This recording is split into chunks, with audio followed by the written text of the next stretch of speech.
Introduce Tim Bivivar. He'll give a brief introduction about himself. He's one of the 3 finalists for superintendent. And just for those to hear and those at home, just reminders, each night we are going to have a similar session for parents. And there was a form that we just sent out a few hours ago.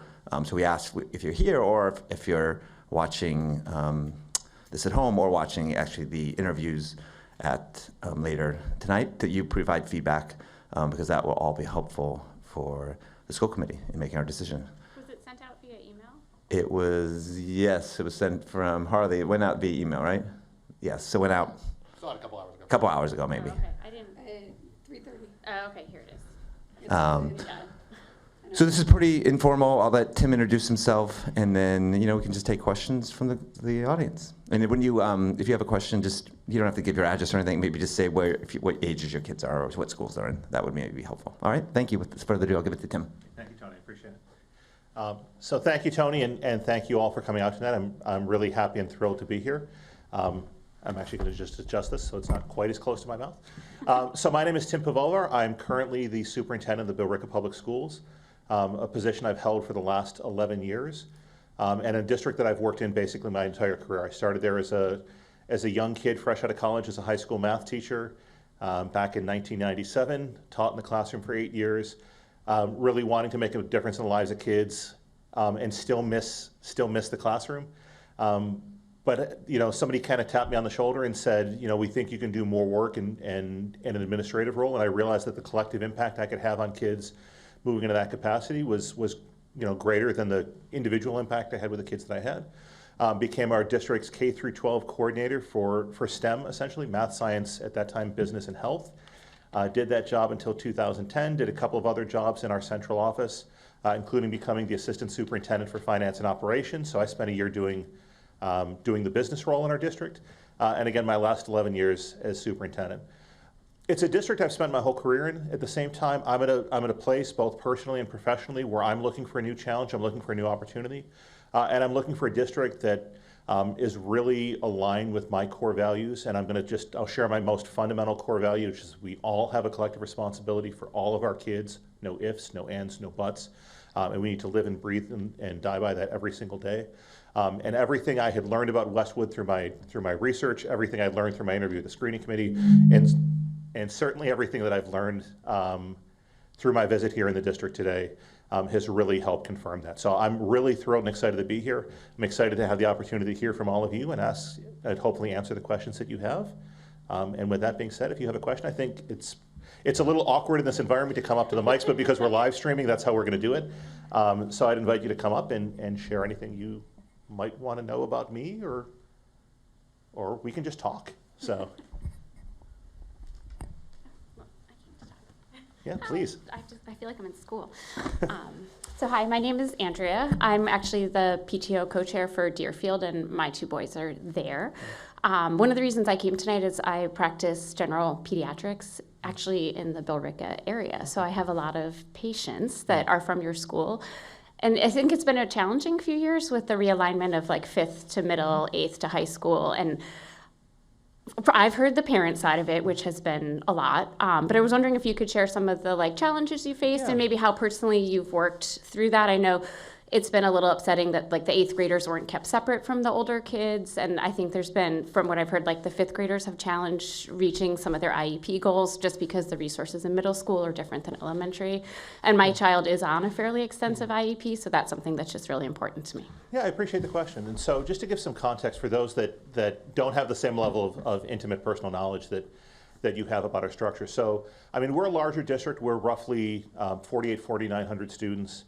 And we went through a major overhaul as a district in 2019 when we opened up a brand new high school.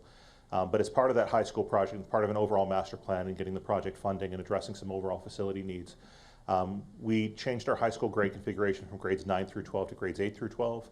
We have 2 middle schools in town. They moved from grades 6 through 8 to grades 5 through 7. We had 6 elementary schools in town. We now had 5 because we closed a small school that was built in 1957 that had a $16 million repair tag on it. And so we now have 5 K through 4 schools. So part of that is absolutely, we had to go through some transition where as we worked through that process, We had a series of teams that we had established. We had a steering committee that kind of oversaw a lot of the transition. We had a group that involved administrators and teachers and parents focused on our transition as we brought grade 8 into the high school.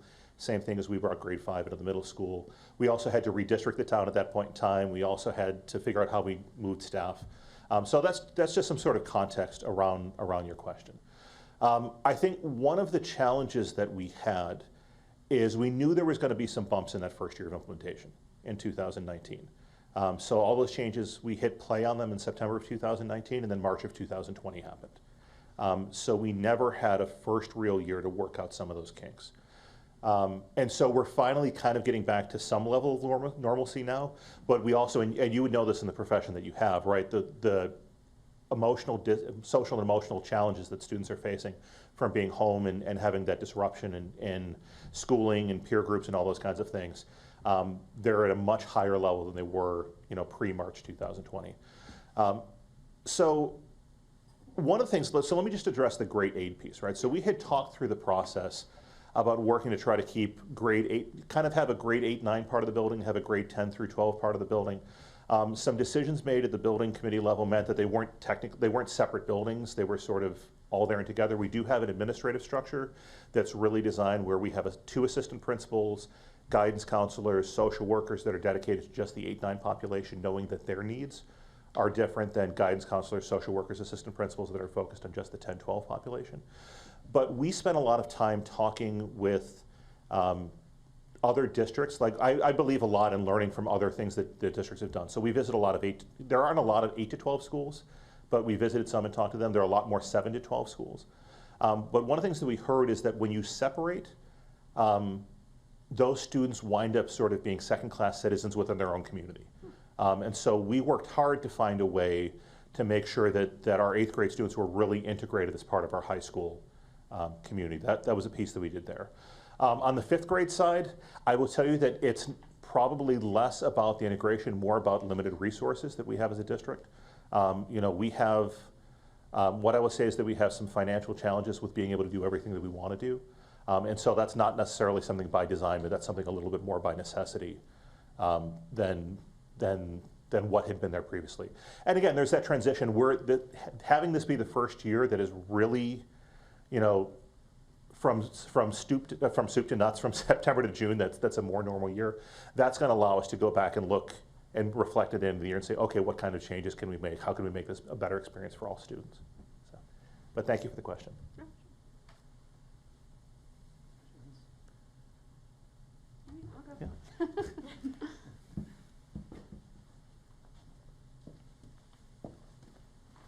Hi, Hey. I'm Joanna French. I have a son at Downey, which is one of our elementary schools. He's in 3rd grade, and an 8th grader at Thurston.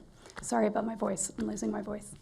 I wanted to ask, philosophically, do you think it's the role of a school district's leadership and administration to lead the community in values or to reflect the community's values?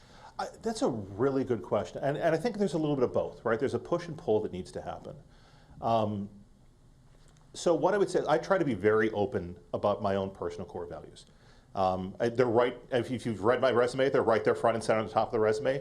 And if you haven't, or for anybody that's watching at home that hasn't, I mean, I talked about 1, collective responsibility for all of our kids. We all have a collective responsibility for all of our kids, no ifs, no ands, no buts.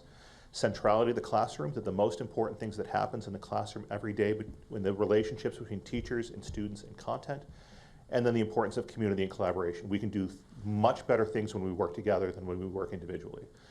So I'm very upfront about those. And what I would say is if we're not in the same universe around core values, then I'm not the person that this community should have come in and be their next superintendent. At the same time, as part of my entry plan in the community, I need to talk, if I were to be selected, right? I need to have a whole lot of conversations with people across the community. That starts sort of within the school system first, district admin, school admin, teachers, paras, support staff, all those folks, school committee members, but then beyond that into town hall, municipal officials, police chief, fire chief, all those kinds of folks. And then, I would need some help identifying who are some of those other touch points in the community, who are those, whether they're nonprofit groups or parent groups. Yeah, I should mention PTOs in there as well too. and as part of that, I need to ask I'm going to ask the same 4 questions to all groups. So this shouldn't come as a surprise if I meet you in this format and ask you these questions. What are the greatest strengths that Westwood has both in their schools and their community? What are the challenges that this community and the school system is facing right now? What are the opportunities that are there that we want to take advantage of? And if you're hearing this sound like a SWOT analysis, it's because it is. But I don't like to use the word threats. Yeah. I talk about what are the things that we want to protect and maintain. And that actually kind of gets at some of those deep-rooted core values in the community, whether it's structural or cultural, that are really important, because I wouldn't want to come in as somebody from outside the community and dismantle something that's near and dear to the residents, to the school system, and ultimately to the kids, right? Mm-hmm. And so that's the first part of that. And then once I get all that information, I need to synthesize that, talk about what I've seen, what I've heard, what are the themes that have emerged, share that with staff, share that with school committees, share that with parents, share that with the greater community. And that kind of becomes the jumping off point for that conversation about where would we be going as a district here in Westwood, right? I'll even mention, like, the strategic plan that's there ends in 2024, so there's some really great sort of synergy with going through that process in early 2023, identifying the set of values or priorities that come out of that process, that then lead during the course of the 23-24 school year to developing that new strategy in a really inclusive way that includes the voices of staff and parents. And so that give and take, that back and forth, is sort of that push and pull that I talk about, that there are going to be times when it's my job as superintendent, and what I choose to talk about are going to be reflective of my own values and choices as an individual and as a human being. But at the same time, if I'm in complete disalignment with the community, that's a problem. Because ultimately, it's the community that I work with. I mean, it's technically the school committee that I work for, but they're a reflection of the community as a whole, right? And I'll be honest, is part of the reason that and I kind of said this in my opening statement, part of the reason that I'm here and looking to come to Westwood is I'm feeling that disalignment where I currently am. Can you say more about that? Yeah, what I would just say is,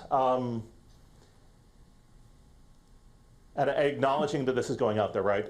But I am finding that my own personal values are not being reflected, particularly around inclusivity and that all means all, are not being reflected in the conversations that are happening in my community right now. And while we are trying to continue to do great work on behalf of all kids, that is, whether they're political leaders or whether there's other folks in town, decisions that are being made are not reflective of the same values that I have. And so something's a core value by the way you feel when it's been violated. Right. And so I don't necessarily want to get into specifics, and I'm happy to talk to you offline around that. Yeah. But that's sort of where I am. Okay, I might have follow-up questions. Yeah, absolutely. Yeah. No, thank you. Others? Did you get a chance to tour the schools today? Yeah, so for anybody watching at home, right, the questions, that's totally okay. I'm happy to curious, like, what you're the most excited about, or like your... Yeah, I'm happy to repeat again for anybody watching at home. Yeah, so I really appreciated the visit that was set up for me today by the school committee. So I started with a tour of the high school, and followed by a tour of Thurston, and then followed by a tour of Downey. It would have been nice to get around every elementary school, but there's only so much time to be able to do that. So, listen, I'm not going to pick favorites in this room. So, but I had a really great experience in all, and then I met with sort of central office admin team, district admin team, met with secondary teachers, elementary school teachers, and now obviously here meeting with you, and then the school committee later. The most exciting thing was like interacting with kids during the course of the day. There was a formal process at the high school where there's a group of maybe 12, 15 students that I sat down with for about a half an hour. I said to them when I walked in, I'm sure this is going to be both my favorite part of the day and my most challenging part of the day. And it was great to have that interaction, to have them kind of push and pull. And they had some scripted questions. They kind of went off script a little bit, and I asked them about what they love about this place and what they might change about this place, and because that's ultimately who we serve. But same thing, when we were going around Thurston, we popped in a few classrooms, and I'm leaning over to somebody who's in the ELA classroom, and they're writing an essay right now and asking a student, what are you writing about, why are you writing about it, talk to me about it. When I was at Downey, going to the few different classrooms, whether it's into one of the WABA classrooms or into one of the grade level classrooms, given some fist pounds. And actually, I got to the preschool this morning too as part of the high school tour too. So that's what this job is about, and that's what makes me excited. It's about kids, and having those opportunities and seeing the experiences that kids are having in the school, seeing the positivity around it. All right, not in the school, but in this district, right? Seeing the positivity around it is such just a really cool and uplifting and heartwarming thing that I'd love to be a part of. Other question? You can just ask him and he can repeat them. Yeah. So take away the pressure.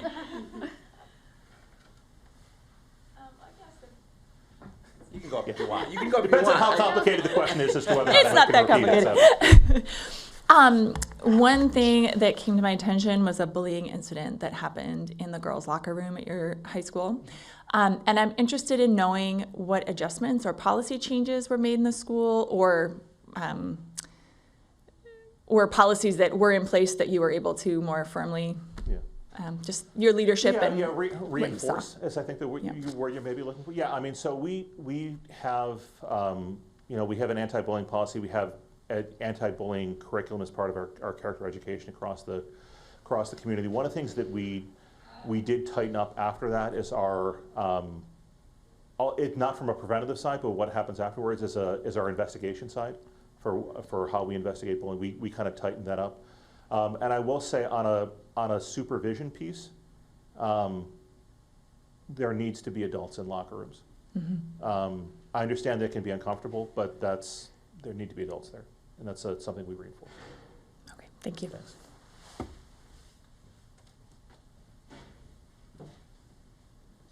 I'll jump on. All right.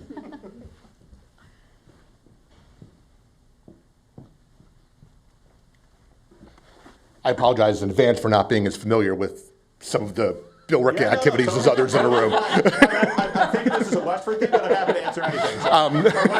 I said Westford because I live in Westford, and maybe slip out every once. Westwood thing, so my apologies. In general, the topic is school construction. We have a construction project underway. There are discussions about another one after that. I don't know your background in what you've been through in the last 10 years and even before that then.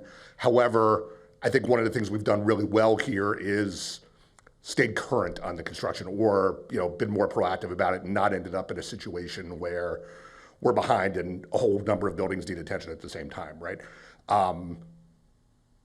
That's a credit to prior leadership, and of course, it's more than the superintendent, it's the school committee, it's the town as a whole, et cetera, but you're, in this role would be a key constituent there. So can you talk about your experience with that and how you sort of keep that, if I can call it, positive momentum going? Yeah, so absolutely. So I talked before about our overall transition. That was related to it. I mean, it was precipitated by a building project. But let me step backwards before that. And I think I'm getting a little bit of feedback here, so I'm going to try to figure out how this mic should be. When I actually even first moved into the business office in 2011, so we were in a district that our buildings were definitely in disrepair. Under previous leadership and under decisions that were made as a community, where we opened up an elementary school in 2001 that we built within the operating budget without a debt exclusion, because that was the decision made in the community at the time. And so any of the money that would have been used to maintain our other school buildings was then used to pay the debt on that building. And so there was very little done for a long time. Somewhere in the mid-2000s, like 2007, 2008, again, before I was involved, like we had an elementary school that was deemed one of the most unsafe in the state. And we were one of the first schools that got into the MSBA pipeline. And so my first involvement on the construction side is when I moved into the business office. That project was just finishing. That was a September 2012 open, which was my first year as superintendent. That project was closing out. But in my year in the business office, we realized we never had a plan. We never had a master plan for how to actually approach our facilities. We didn't have a real capital improvement plan. And we had a whole lot of time to make up for. And we had a whole big trust deficit with the community too about how we handled our buildings. So we actually we contracted with Doran Whittier, who I know is doing the Deerfield Hamlin project here as the architect, as the designer. We contracted with them to do our first ever 10-year master capital and educational plan for the district. So that basically We worked with the municipal government. We actually have 2 town meetings a year in Billerica, so we always have a fall town meeting. That's how we spend free cash, is through fall town meetings. So there's a free cash appropriation in fall of 2011. That was actually the first time I had to get up and present to town meeting, was in a fiscally conservative community, saying that we're looking for $300,000 to give a report that didn't actually result in something. So that was sort of my first sell job. And I say all the time that politics is just teaching. You're giving people a set of experiences to try to get them from a preconceived idea to a different ending. In the same kind of way in a classroom, you try to figure out what a kid knows and how you give them a set of experiences to come to a new realization about something. So we started with that. So we developed this master plan. That was the first time we actually had capital needs for all of our school buildings. And we had a path to go into as to what did we want to do, knowing that our 3 goals of design with that plan, having an overall capital improvement plan, what should we do with our high school, because we had a building that was originally built in 1954 with an addition in 73 that was just awful. And I knew, because I taught on the 3rd floor with no air conditioning, and it was a terrible building. And we had a small school that was built in 1957 that only had 200 kids, which is, we had a building that at that time had over 700 kids at the elementary level, right? So different scale of district, that had been on the chopping block and for years on the operating budget about whether or not that building was going to close. So we wanted to answer those 3 questions, and that plan did that. So when we came out of that in late 2012, early 2013, we now had some decision points as a district. That put us in good stead to submit our first statement of interest to the MSBA for our high school project. So we submitted that in early 2013. And we had a binder this thick of all the reasons why we needed it. And I remember literally driving that thing to Broad Street in Boston and handing that to the folks at the MS, just to kind of say, hey, we kind of know what we're doing here, and I kind of want to get us on your radar. We actually got into the MSBA on our first crack with that project, which is rare. We then we had sold on that initial master plan these different options that we had out there. We knew we were going to talk about grade configuration potential changes because it would have addressed the elementary school. So I was out selling, along with my school committee and also with town officials, what was part of this plan. So we got into the pipeline, we hired our OPM, we hired a designer. Ultimate decision was to go with our grade 8 to 12 option. We then had to sell that to the community again in a fiscally conservative community. Got to the ballot box and got a debt exclusion approved 88 to 12 for a $176 million project with a $100 million local tax share. Some of that is having that really, really good communication with the town manager's office. My central office is actually in town hall as opposed to in a school. It's just kind of how we're structured. So he and I talk he's been there 13 years, I've been there 11. And we really work collaboratively behind the scenes so that we can come out as one voice as a community, because ultimately there's one set of tax dollars to address, to use, and we want to allocate in a meaningful way that's helpful for the community as a whole. So we went through that project. We opened in 2019. So I was on the building committee. I was at all those meetings. In the beginning, I was part of all the weekly construction meetings, and I eventually phased out of that once it kind of moved from, it moved to sort of the more technical end, and I could hand that off to some other people.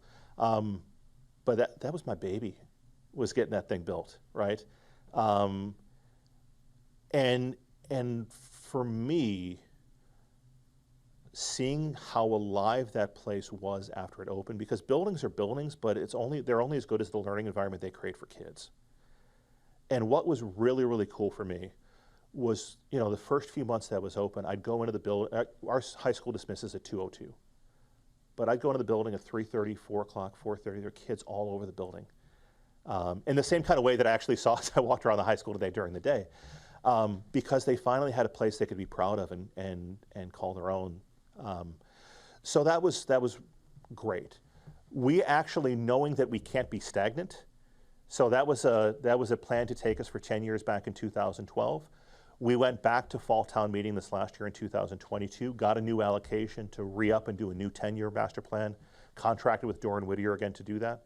And so we're just finalizing that plan right now, which is going to set us up for our next phase. The goal is we would now potentially submit a statement of interest for one of our middle schools. We're again looking potential changes around how to, because I've got 5 buildings right now that were all built between 1968 and 1975, none of which have had major renovations. And I mean, one of the options on our master plan is we're going to pick off one building at a time for 10 years, and the last one will be done in 2080. That doesn't sound like the best option for me, but that's the conversation we'll need to have with the community. So that's a really long-winded way of talking about the experience I have with this, but I love talking about this stuff because, again, we talked about this in the educational vision part of our process, and we went through an exercise with our consultant where we identified what is the kind of educational environment we want to deliver for kids. And then we compared that to the building that we had. And like, I mean, one of the things, like we didn't have enough electrical outlets in the walls. We had the old concrete walls that, you know, limited our ability to deliver Wi-Fi because those buildings were built partly as school and partly as bomb shelters. And so we talked about how that school limited the kind of education we wanted to deliver.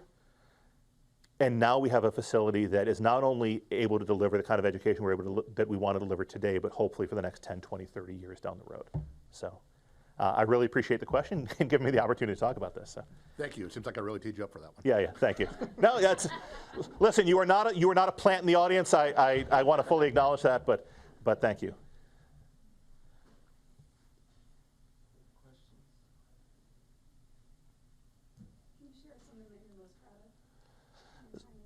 Yeah.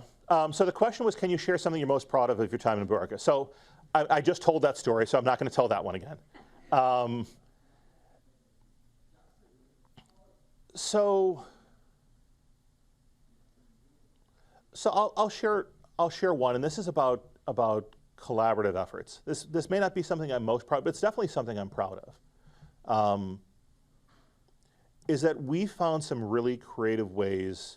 Actually, let me go back, because it happened so long ago that I almost forget about it, but it happened early on in my career as a superintendent.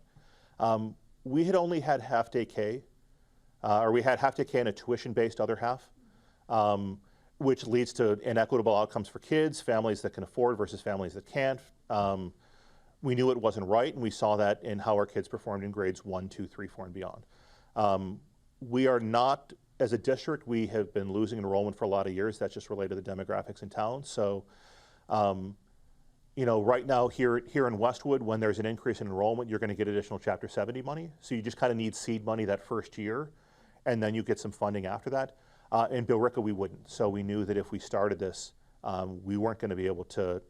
We needed more than just one-time money. We needed a recurring plan from an operating budget perspective. So I think it was after my first 2 years, I had gone through my entry plan process, like I talked about before. What are the values? What are the priorities? And after 2 years and after consultation, working with the town manager, we developed collaboratively a plan for how to make this happen. At that time, it was going to cost us about $800,000 that we didn't have to be able to just say, we're going to add this to the budget. But we had done some work over a couple of years to develop some special ed programming in-house that allowed us to see some savings, allowed us to carry over some circuit breaker money that we weren't able to do previously. So we had built up some reserves that hadn't been there before. So I worked with the town manager, and we developed a 5-year funding plan to jumpstart full day K the next year. And that involved using strategically our reserves. That involved a free cash article for $600,000 that we kind of drew down over the span of a few different years. And so we only had to build $200,000 in our budget for 4 straight years, as opposed to $800,000 all at once, and have to make draconian cuts as a result. And the reason, I'm so proud of that is because it provided that great early opportunity for kids.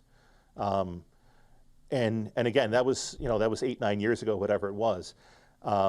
But it comes back to that importance of collaboration, right? And again, I've been blessed to work with a phenomenal town manager who gets education himself. But yeah, seeing the impact that had was great. Something I am definitely really proud of. So thank you.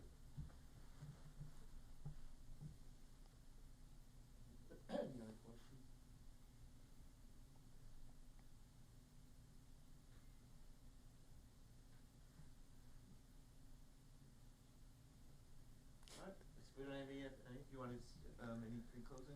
Yeah, no, I would just say, thank you all for coming out. Thank you to anybody that's watching at home as well, too.